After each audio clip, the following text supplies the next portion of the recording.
Открадни. Моята тайна стратегия за оферти, които хората не могат да откажат. И това не е просто добави бонус или намали цената. Това е начин на мислене, който обръща нямам пари в искам да купя веднага.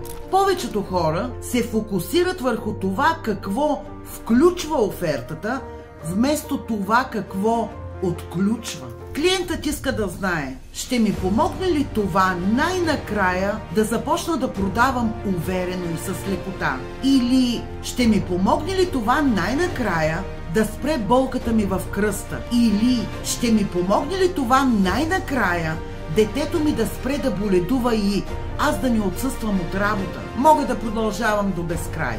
Така че, първо, назови болката. Покажи на клиента, че разбираш реалния проблем. Второ, покажи на клиента неговата трансформация. Как ще изглежда животът му след твоя продукт. И трето, покажи, че това е най-добрият път. Разбира се, без да го назоваваш директно. Покажи го с примери, резултати и енергия.